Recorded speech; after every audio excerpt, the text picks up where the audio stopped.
Halo, selamat malam sahabat Bingkai. Senang sekali saya bisa menjumpai Anda kembali dalam program Bingkai untuk edisi malam hari ini yang akan menyajikan informasi-informasi menarik dan inspiratif.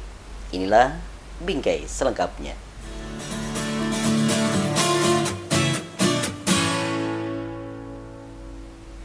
Seni dan budaya adalah dua hal yang selalu berkaitan dalam kehidupan kita. Ada banyak manfaat mempelajari seni dan budaya, khususnya bagi para pelajar atau remaja. Lalu, apa saja manfaatnya?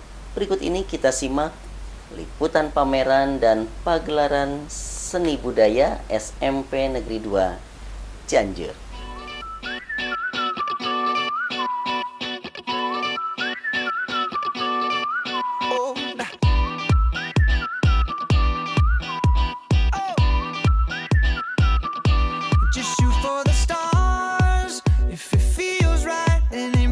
Sahabat Bingkai, seni budaya merupakan suatu keahlian untuk mengekspresikan ide-ide atau gagasan estetika dalam bentuk karya yang dapat mengungkapkan perasaan manusia. Ide-ide atau gagasan estetika tersebut memiliki kebudayaan sesuai dengan perkembangan zamannya. Melalui seni budaya, siswa diajak mengembangkan jiwa kreativitas, kepekaan indrawi, serta mampu berkreasi seni dalam lingkungan dan kondisi yang terarah sebagai bekal siswa pada saat berperan langsung sebagai pelaku kehidupan bermasyarakat. Manfaat mempelajari seni budaya tidak hanya menjadikan hidup lebih indah, tetapi banyak manfaat lainnya yang bisa diperoleh dengan menguasai seni budaya. Yang terpenting, setiap orang dapat mengembangkan sikap toleransi dalam kehidupan masyarakat yang majemuk, serta mengembangkan kemampuan imajinatif intelektual, ekspresif, kepekaan rasa, dan keterampilan guna menerapkan teknologi dalam berkreasi dan memamerkan hasil karya seninya.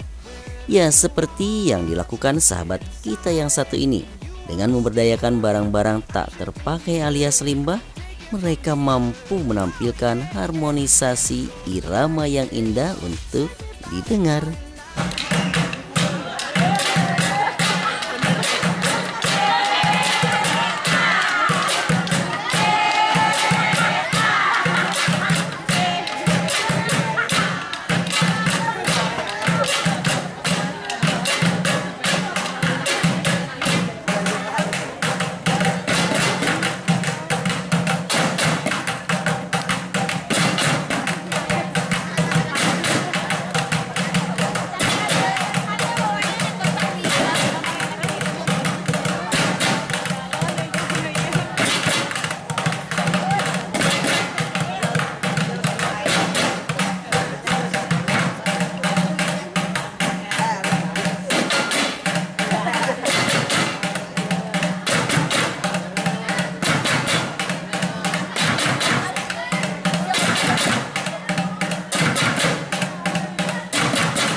Tak dapat dipungkiri, seni selalu ada di sekitar kita.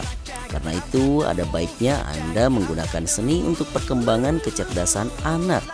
Berikut ini sejumlah manfaat bila anak belajar seni, yaitu anak jadi lebih mudah menyerap masukan dan saran yang diberikan. Kepekaan terhadap alam menjadi lebih baik karena terbiasa membuat sesuatu yang indah, memberikan kesenangan, dan dapat membantu buah hati mempelajari berbagai keterampilan yang perlu dikuasai atau sesuatu dengan bakat mereka. Ini sebetulnya ujian praktek seni budaya yang pertama yang dipamerkan di lapangan. Kalau tiap tahun sebelumnya itu pameran dan seni budaya itu tiap kelas. Nah, dikarenakan kelas itu rusak kalau dipasang dengan pajangan-pajangan dan anak-anak tidak tereksplor untuk seninya. Kalau sekarang difasilitasi oleh sekolah itu di dalam lapangan, kami pihak sekolah hanya menyiapkan tenda per stand karena tiap hari itu 3 kelas. Nah, yang kemarin kelas 99, 98, 97 temanya mancanegara. Artinya mereka menggunakan pakaian, kemarin itu ada Afrika, kemudian pakaian Jepang, pakaian yang satu lagi itu adalah pakaian Thailand kalau kemarin. Kemudian pihak sekolah untuk mengeksplor seninya juga itu adalah menyiapkan panggung. Sedangkan untuk isi stand itu dari mereka, dia membuat proposal, meminta kepada orang tua, kemudian diminta juga kepada para donatur yang lainnya. Nah, selain mengeksplor budaya dan seni mancanegara untuk hari kemarin, hari sekarang adalah lokal, kemudian menggunakan pakaian Sunda, dari makanan juga Sunda, tapi untuk seninya kami bebaskan untuk memilih negara mana saja. Nah, di sini tidak ada yang melatih untuk seni atau tari, mereka melihat dari internet dengan latihan mulai dari bulan Januari, dan biaya juga dari orang tua mendukung. Bahkan barusan juga orang tua memang untuk tahun sekarang tidak diundang, tapi ada juga yang hadir karena mungkin mendukung dengan kegiatan ini. Satu hal yang terpenting melalui pendidikan seni bisa memberi pengaruh positif dalam hal persepsi emosi anak.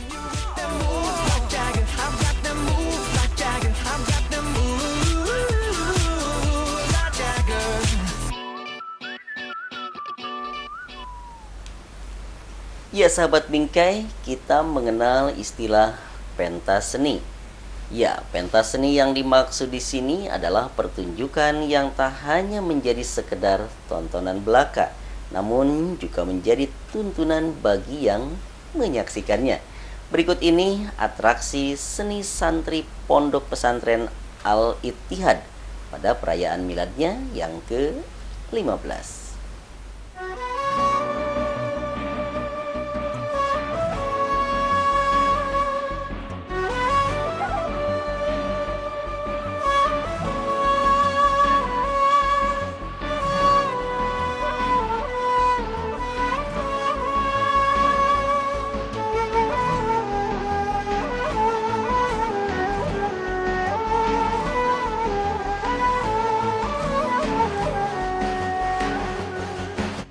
Sahabat bingkai, dalam pemahaman umum, seni sering diartikan hanya sebagai hiburan. Konotasi inilah yang perlu kita perjelas. Tidak hanya sebagai media hiburan, seni dalam pemahaman yang lebih kompleks dapat merupakan sarana legitimasi. Paling tidak ada 3 fungsi seni pertunjukan, yaitu untuk kepentingan upacara ritual, sebagai hiburan pribadi, dan sebagai penyajian estetis atau tontonan. Sedangkan fungsi seni sebagai tuntunan lebih menyentuh pada misi yang secara verbal diungkapkan. Pelaku seni dalam hal ini lebih dituntut untuk menyampaikan pesan moral yang akan dicapai. Seorang dalang sebagai contohnya harus mampu memerankan semua tokoh yang ada di dalam kotak wayangnya. Dalang juga harus mampu membawakan diri dan memilah mana tokoh simbol angkara murka dan mana tokoh kebaikan.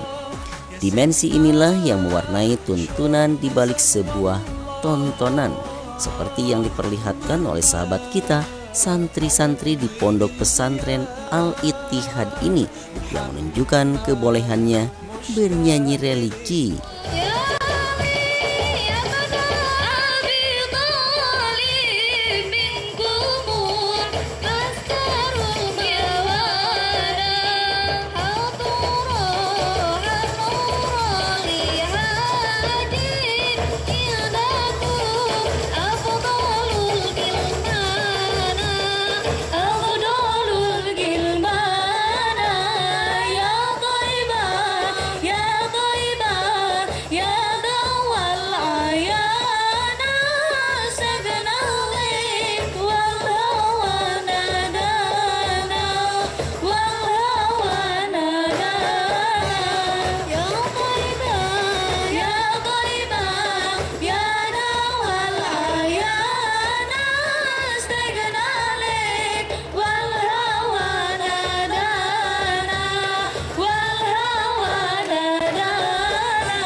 Nah, adapun fungsi seni sebagai tontonan atau hiburan tidak banyak membutuhkan persyaratan. Seni untuk hiburan tidak terikat pada misi tertentu. seni yang mampu memberikan kesenangan pada seseorang atau kelompok orang yang berada di sekitar pertunjukannya.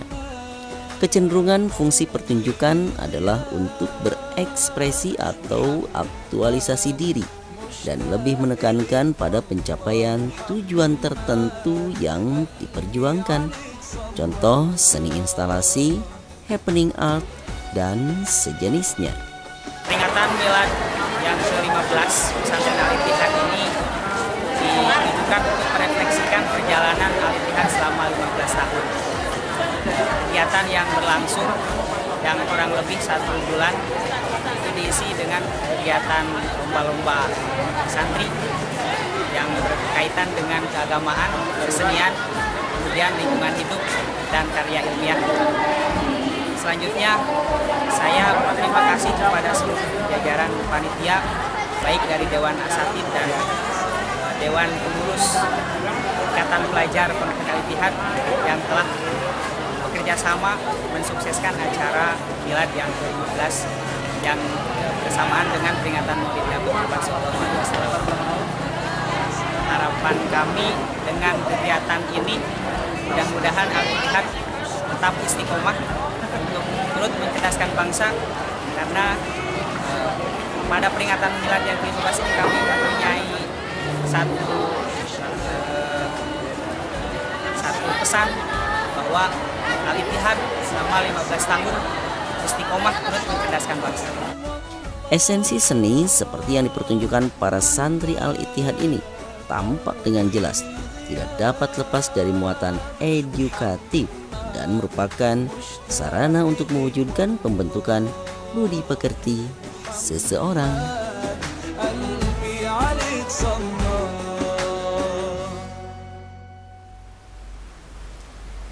Resimen mahasiswa atau Menwa Universitas Surya Kencana keberadaannya di lingkungan kampus menjadi salah satu bagian terpenting dalam mengaktualisasikan pribadi mahasiswa berkarakter disiplin. Kita simak bagaimana perjalanan Resimen Mahasiswa Universitas Surya Kencana, dan berikut ini liputannya.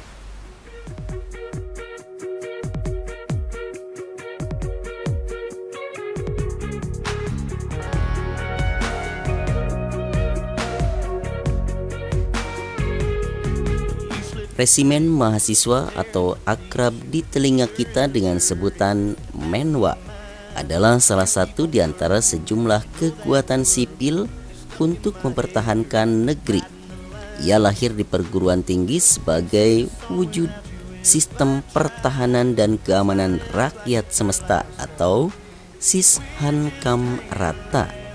Beranggotakan para mahasiswa yang merasa terpanggil untuk membela negeri. Para anggota Menwa di setiap kampus membentuk satuan yang disebut Satuan sebagai salah satu unit kegiatan kemahasiswaan. Komandan satuan melapor langsung kepada rektor sebagai pimpinan perguruan tinggi. Keanggotaan Menwa ini baik laki-laki maupun perempuan dari berbagai fakultas yang ada di lingkungan Universitas Surya Kencana. Tentu saja salah satu syaratnya adalah harus mengikuti berbagai rangkaian latihan dan memiliki fisik serta mental yang kuat. Perhatikan saja bagaimana tegapnya badan mereka, sekaligus menjadi simbol untuk selalu tampil disiplin dalam menjalankan tugas maupun kesehariannya. Buat kesan kita waktu pas pendidikan kita di Rawa Laut selama 2 minggu. Selama 2 minggu kita dididik secara bela negara. Terus kita dididik di bela negara, di Dodik bela negara, di Dodik bela negara Lembang. Kita mendaftar ke Menwa ini berlandasan kita dari diri kita sendiri, Pak. Nggak ada hobi dan komitmen kita sendiri, Pak, buat lebih membela negara, Pak. Ada beberapa jenis seragam Menwa sekaligus menjadi baju kebesaran yang harus dikenakan oleh para anggotanya. Selain itu terdapat pula emblem yang melekat pada seragam mereka sesuai dengan keahlian atau jenjang kepangkatan. Sekarang kita ikuti wawancara Wakakamatrik Resimen Mahasiswa Universitas Surya Kencana yang berbagi pengalaman dan sejarah tentang Menwa. Kita di sini Menwa ini fungsinya adalah pengabdian kepada tridharma perguruan tinggi sesuai dengan prosedur yang ada. Dan kedua, kalau dalam strukturan kepemimpinan ala hierarki antara pertama Kamatri Pak Rektor, kedua Wakakamati saya, sebenarnya yang Wakakamati Wayatika. Dan ini Menwa ini dididik dan dibina untuk bela negara, dan memang dalam tridharma perguruan tinggi Menwa memang ada. Kita ada yang kedua 2 tahun, dan kita tiap tahun itu kita mengirimkan personil untuk dididik. Dan pendidikan Menwa ini tidak semata-mata untuk karena dia menggunakan loreng atau baret, menggunakan tanda-tanda jasa, tapi memang ditempuh dengan penuh pengorbanan. Contoh kecil, angkatan pertama kita pendidikan itulah rawa laut, dan pendidikan kedua itu adalah infanteri gunung. Nah, sementara kita akan terus mengirimkan lagi prosedur pembentukan Menwa ini. Dan sementara Menwa ini dididik sebagaimana mahasiswa, dan dia tetap aktif sebagai mahasiswa aktif. Dan keduanya juga dia ada pendidikan, mungkin pendidikan administrasi, pendidikan propos, pendidikan intel, dan pendidikan yang selanjutnya akan ini. Bahkan kita akan mengirimkan kegiatan Menwa se-Indonesia itu akan kita kirimkan terus. Keharapan ini kita kan mempunyai alumni. Bila mana dia setelah mengabdi kepada tridharma perguruan tinggi, setelah dia wisuda, mungkin dia mau masuk ke jenjang akademi militer, Spawamil, mungkin dia kadang punya sertifikat yang pernah dididikin selama mengikuti pendidikan Menwa ini. Keberadaan resimen mahasiswa kini sangatlah besar kontribusinya untuk kelangsungan kehidupan berbangsa dan bernegara di lingkungan Universitas Surya Kencana khususnya.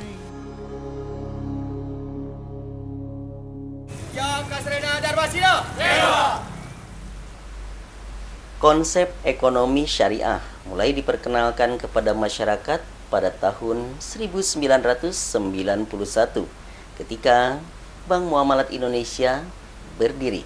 Lalu bagaimana peran organisasi masyarakat ekonomi syariah di Kabupaten Cianjur? Berikut ini liputan selengkapnya.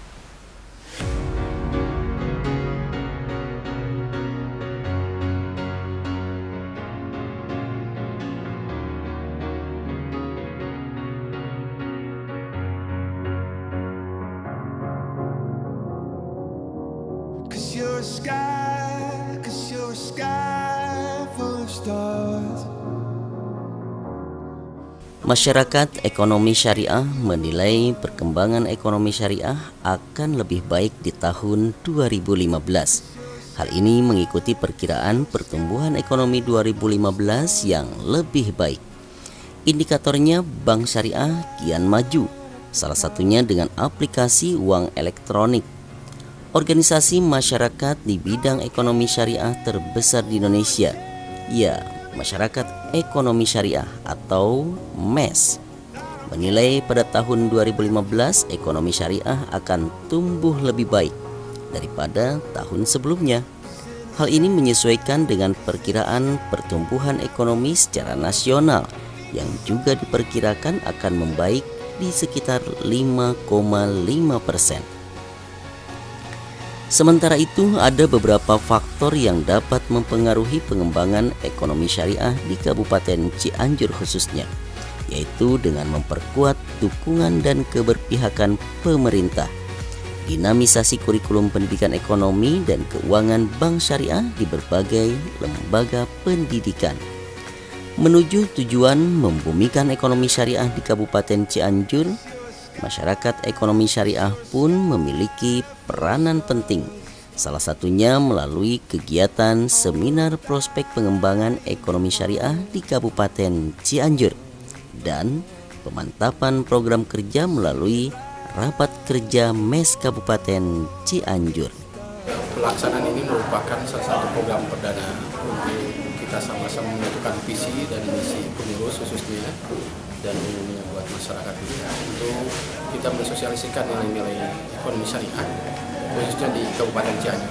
Harapannya kita dapat mensinergikan nilai-nilai atau dalam mewujudkan nilai-nilai Islam dalam pembentukan perilaku kehidupan ekonomi syariah di Cianjur. Kita mengharapkan MES ini bisa berkontribusi untuk memberikan beberapa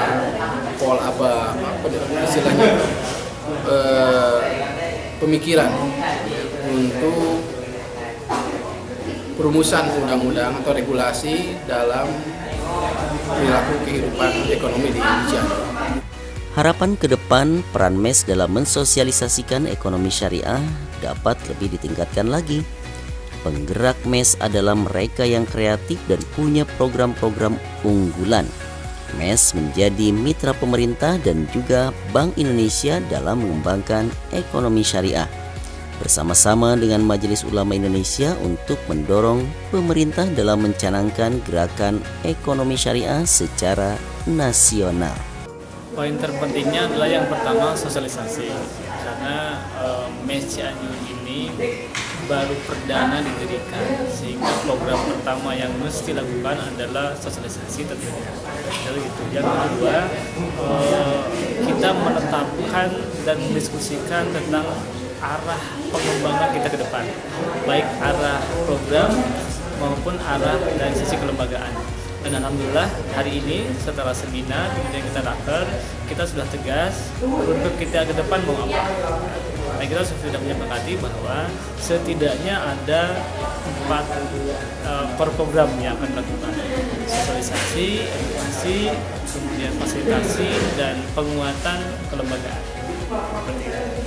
Siapapun boleh bergabung dengan MES selama dia punya interest, punya keinginan, punya awareness, ya, punya cita-cita untuk menjadikan ekonominya sebagai instrumen dakwah.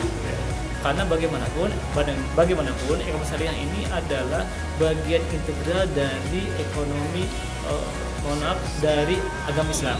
Jadi kalau kita memilih Islam sebagai agama, maka konsekuensi logisnya adalah kita harus beraktivitas ekonomi secara Islam. Sebagai organisasi kemasyarakatan, MES mempunyai visi menjadi wadah yang diakui sebagai acuan dan diikuti sebagai teladan bagi usaha percepatan pengembangan dan penerapan sistem ekonomi dan etika usaha yang sesuai dengan syariah Islam di Indonesia.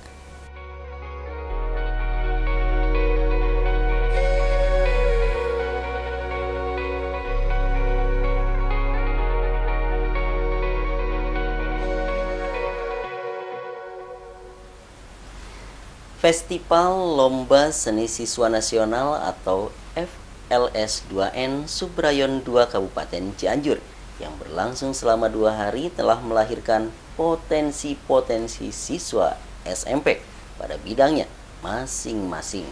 Sehingga tidak sedikit mereka yang berprestasi di bidang seni budaya ini meraih piala penghargaan. Dan berikut ini liputan selengkapnya.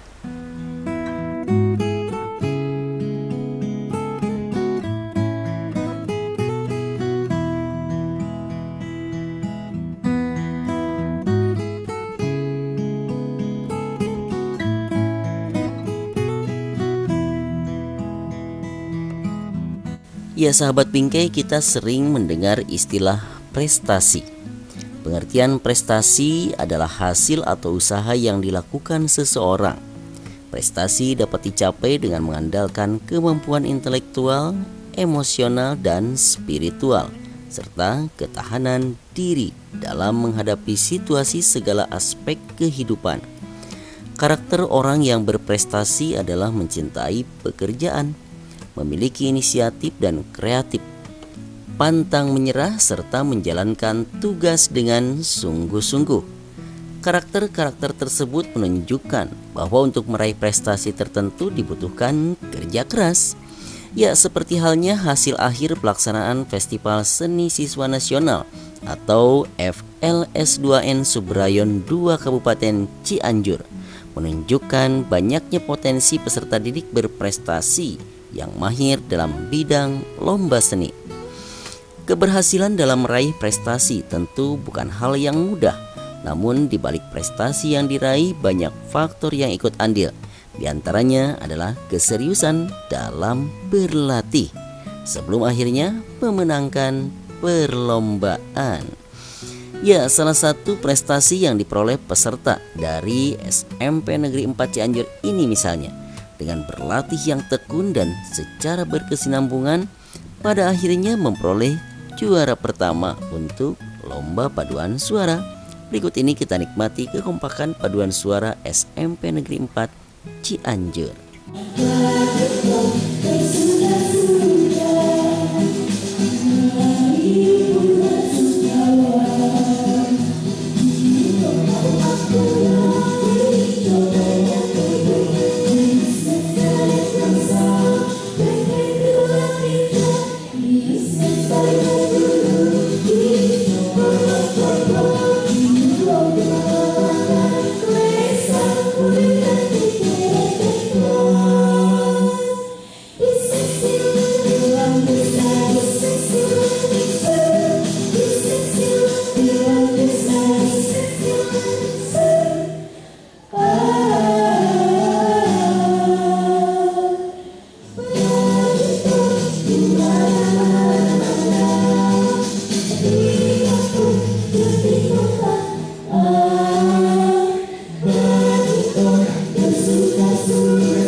Nah, kalau yang satu ini kita intip yuk, bagaimana ekspresi kepala sekolah SMP Negeri 2 Cianjur di saat peserta didiknya kembali meraih prestasi juara umum berturut-turut dari tahun sebelumnya.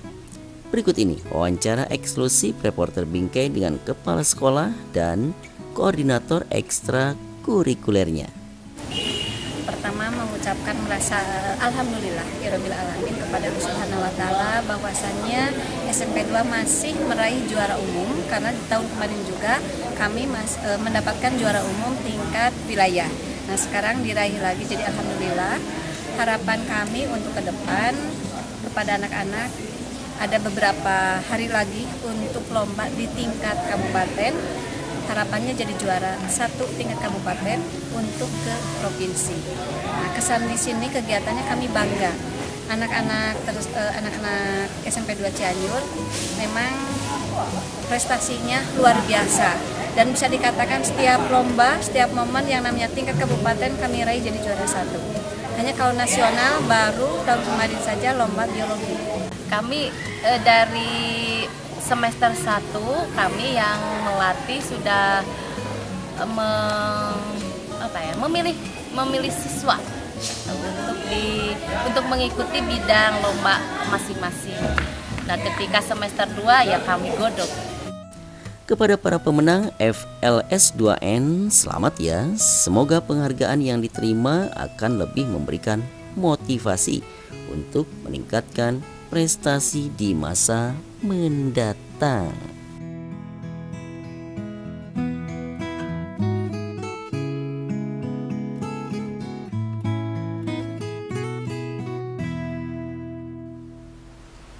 Ya sahabat Bingkai, itu tadi informasi-informasi menarik.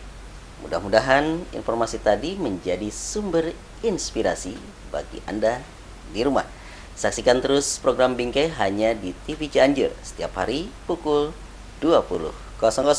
Dan Anda juga dapat menyaksikannya di www.kabarcianjur.com. Sampai jumpa.